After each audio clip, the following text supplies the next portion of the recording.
дар даврони 30 соли истиқлоли давлатии ҷумҳурии тоҷикистон соҳаи варзиш дар шаҳри Хурӯғ рӯ ба инкишоф наҳода, бо сиёсати варзишпарваронаи ҳукумати ҷумҳурии Тоҷикистон маҷмӯаҳои варзишӣ, майдончаҳои варзишӣ ва толорҳои варзишӣ бунёд гардида истодаанд. қариб ҳамаи маҳаллаҳои қаламрави шаҳр соҳиби майдончаҳои варзишӣ буда, бошандагони мавзеи тем дар баробари майдони варзишӣ аз толори варзишӣ низ васеъ истифода менамоянд. имрӯзҳо корҳои бунёдӣ дар варзишгоҳи дуввум, ки дар паҳлӯи муассисаи таҳсилоти миёнаи умумии рақами панҷуми воқеъ дар кӯчаи Саидмир Абдурахмонов сохта мешавад, мутобиқи нақша идома дорад. маблағгузори сохтмон ширкати мобилии Тсил ба ҳисоб рафта, дар ин росто 1 млн 700 000 сомонӣ ҷудо намуд. корҳои бунёдӣ бо нерӯи 18 нафар мутахассисони ҷамъияти дорои масъулияти маҳдуди Дарбанд аз шаҳри Душанбе пеш бурда шуда, аллакай ҳудуди 60% корҳо ба анҷом расонда шуданд. сохтмон 70% ва итмом расида истодааст.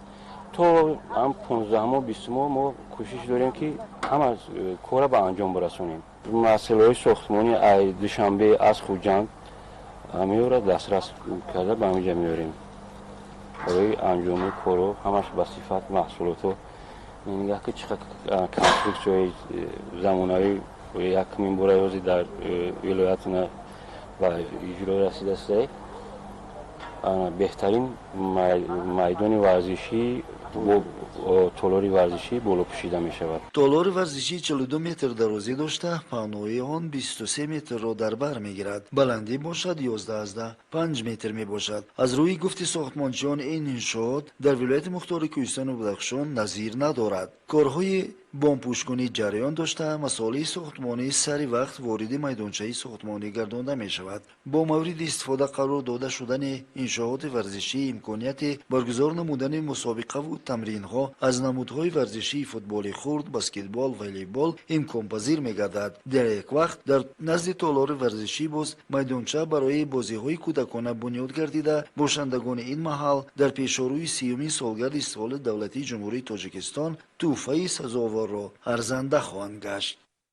имсол сокинони хиратпешаи Бадахшон дар баробари дигар бошандагони кишвари аҷдодӣ ҷашни 30-умин солгарди соҳибистиқлолии кишварро бо эҳсоси баланди ватандӯстӣ ва ифтихори миллию ваҳдату якдилӣ ҷашн мегиранд. файзу баракат ва нерӯи созандаи истиқлолият буд, ки Тоҷикистон дар роҳи даст ёфтан ба истиқлолияти энергетикӣ, раҳоӣ аз бомбасти коммуникатсионӣ, таъмини амнияти озуқаворӣ ва ниҳоят саноати кунонии кишвар ба натиҷаҳои баланд ва дастовардҳои назаррас ноил гашт ва фаъолияти тамоми соҳаҳои хоҷагии халқ рӯз ба рӯз равнақи бештаре пайдо мекунад. замони то шӯравӣ 8 моҳ ё аз ин бешам мо дар изолясия дар бомбасти коммуникатсионӣ қарор доштем.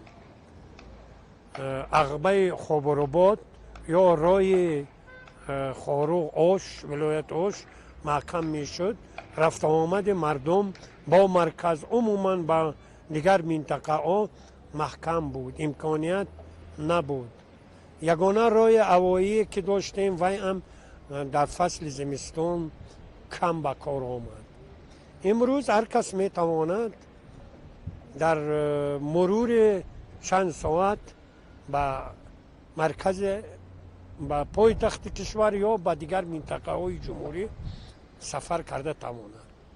ва як бомбасти дигаре ки мо ба он мувоҷиҳ будем, ин алоқаи телефонӣ буд. ва замоне ки донишҷӯ будем, алоқаи телефонӣ ҳам он қадар кори хубам накард. бо хишу табор, бо аҳли оила алоқаи ҳамин боваринок набуд. имрӯз ҳар кас дар вилояти мухтори Кӯҳистон Бадахшон дар бо чанд ширкат, тавассути чанд ширкат метавонад ба ҷаҳон пайваст шавад. ҳамзамон нодида гирифта намешавад ки барномаҳои намоиши телевизион, барномаҳои намоиши телевизион ҳам дар ҳатто барномаи якуми барномаи Тоҷикистон натавонистем аз ӯ баҳрабардорӣ шавем.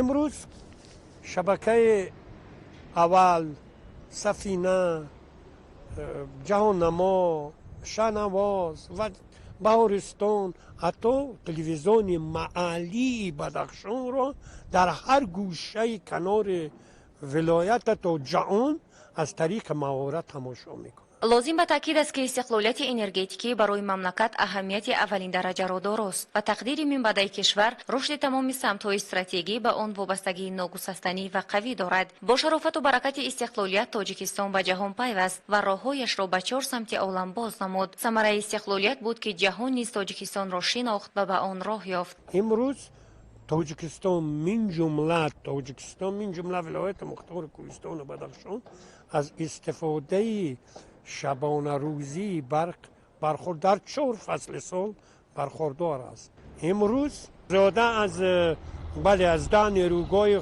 خرد و کلان حجم در ولایت و امروز ساختمان نیروگاه برقی آبی سبزار دوام دارد که این و باز چند نمود الترناتیوی میگویند از طریق غذای آفتابی بطری ها کار میکنه، پنیل های برقی از طریق قوه باد در چند جا استفاده کرده میشد و عموما ما با استقلالیت انرژتیکی دست نمیدیم. نیروگاه آبی برقی روغن باز میتواند اگر همه همان دستگاه های آن با کار در آورده شوند میتوانند به دنیا برق را فروشد. زیر پرچم استقلالیت ولایت مختار کوهستانی بدخشان چون دیگر منطقه های کشور با توجه خاص و دستور و هدایت های به واسطه سرور دولت محترم امامعلی رحمان با سرعت رشد می‌یابد و بهر باز هم گلگل شکوفا نمودن این دیار زیبا منظر سهم ساکنان بهار و ناموس بام جهان نظررس خواهد بود. райҳонбеги мавлобахшзода муовини раиси комиҷроии ҳизби халқии демократӣ дар шаҳри хоруғ ба аҳли нишаст бобати таърихи соҳиби истиқлолии меҳан ва талошҳои пайгиронаи раиси муаззами ҳизби халқии демократии тоҷикистон эмомалӣ раҳмон дар эъмори сулҳу ваҳдат маълумот манзур намуд. гуфта шуд ки ҳизби халқии демократии тоҷикистон ҷиҳати беҳтар намудани сифати некуаҳволии мардум ва вусъати корҳои ободониву созандагӣ саҳми арзанда дошта тибқи сиёсати созанда фаъолияти мунтазамро ба роҳ монда истодааст. дар маркази вилоят шаҳри хоруғ дар арафаи ҷашни 30-юмин солгарди истиқлолияти давлатии ҷумҳурии тоҷикистон корҳои созандагӣ бо маром ҷараён дошта дар пешбурди он аҳли фарҳанг саҳми муносиб гузошта истодаанд. дар бахши фарҳанги шаҳри хоруғ низ ташкилоти ибтидоии ҳизбӣ таҳти унвони маърифат ташкил дода шуда аъзоёни тозақабули ҳизби халқии демократии тоҷикистон соҳиби шаҳодатномаи аъзоӣ гардиданд.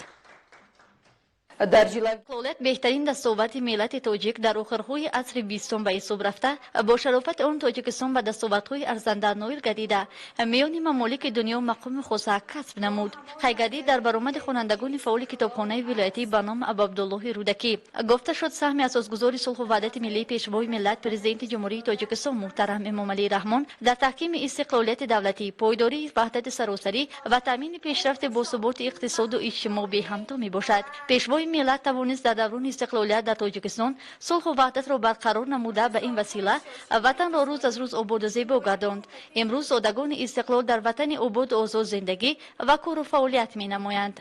وطن پشت و پناه و سرچشمه افتخار است. آن از نیاگان صاحب فضیلت و جسارتمندمان میراث مانده است. استقلالیت دولت، استقلالیت ملت باعث سر بلند و راه سرخ مردم است. به همه تلقین کردن این معنا شرط است. ما وظیفه داریم که هر روز دنیای معنویات کودکان نورستان را غنی‌تر و زندگی آنها را فرحناکتر بسازیم. در برآمد اشتراکداران قید شد که در دوران استقلالیت دولتی برای نسل سازنده شرایط مساعد جهت دانش‌اندوزی فراهم آورده شده. برای رسیدن هر یک طالب علم به این نتیجه نهایی از خود کردن دانش در کتابخانه‌ها و ادبیات لازمی تامین گردید و نسل آینده ساز از آن وسیله استفاده می‌نمایند. خوانندگان در پارچه‌های شعری آبادی و سازندگی و طبیعت ناتکرار وطن عزیز را وصف نمودند. سلام ای ملت آوازدارم، سلام ای ملت با ننگ آرا سلام ای زادگاری نسل سابا سلام ای رای مردانی دیارا مبارک جشن استقلال تاجک شکوه وفادت و اقبال تاجک وطن تو است جاودان عزیز مثل مادران و وصف تو کنم سخن فدای تو شوم وطن. برگزاری چنین چهاربینی‌ها در ضمیر نسل نورس مهر و محبت را نسبت به وطن و دستاوردهای آن قوی نموده برای تعلیم و تربیت وطن دوستی زمینه مساعد فراهم می‌آورد. برگزاری چنین چهاربینی با جلب خوانندگان مؤسسه‌های تعلیمی تا روز 30 سالگرد استقلالیت دولتی جمهوری تاجیکستان ادامه می‌یابد.